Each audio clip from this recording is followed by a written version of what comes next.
Qantas has grounded 5 aircraft and cancelled hundreds of flights, and the airline is blaming the engineers' union for a maintenance backlog. The latest instalment in the Qantas saga comes after a flight from Bangkok to Sydney had to be aborted after the pilot shut down a faulty engine. John Stewart reports. This Boeing 737 is one of 5 aircraft grounded by Qantas. 16 flights were cancelled today.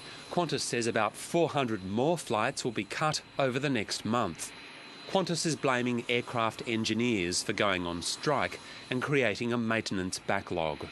It's been as a result of the Engineers Association, the Australian Licensed Aircraft Engineers, putting on overtime bans back in September, and a go slow that has meant that the maintenance backlog on the fleet has grown, and we're required now to start parking the aeroplanes until we can clear that backlog.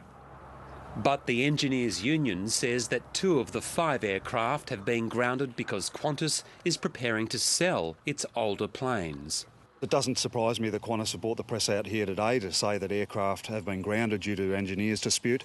What we have is documents that will show that these aircraft have been grounded because Qantas have announced in April that they were up for sale. Qantas conceded that at least one of the grounded aircraft has been marked for sale. One of them is, but I'd have to double-check the regos and have a look at the fleet plan for you. Last night, a Qantas 747 bound for Sydney was forced to return to Bangkok after the pilot shut down an engine. Qantas says it's still unclear what caused the problem. The pilots experienced some engine vibration and a higher than normal temperature. They shut the engine down, safetied it, returned to Bangkok for a normal landing. No safety issue. Aviation writer Jeffrey Thomas says that long delays in the delivery of new aircraft have left Qantas with an ageing fleet that needs more maintenance. There is no question that the fleet is older than Qantas wants it to be.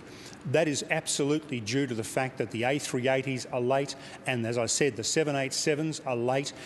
They're up to 4.5 years late, and if those aeroplanes had been on time, Qantas wouldn't be having any of these problems they're having at the moment, and they'd be making a lot more money because they'd be using a lot less fuel.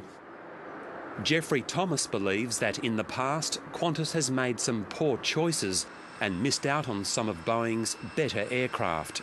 The 777 engine has the lowest shutdown rate of any engine in the world, and it's a remarkable aeroplane, and it's a tragedy that Qantas hasn't got it in its fleet. The Pilots Association says the Qantas fleet is ageing, but does not believe that represents a safety problem. It says some of the airline's Rolls-Royce engines are being modified and have had difficulties.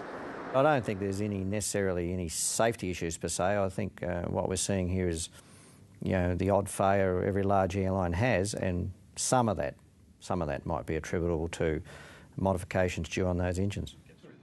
The Prime Minister today urged Qantas and the unions to negotiate and resolve the industrial dispute and said it was too early for the federal government to intervene, an action it could take if the dispute threatens the national economy. John Stewart, Lateline.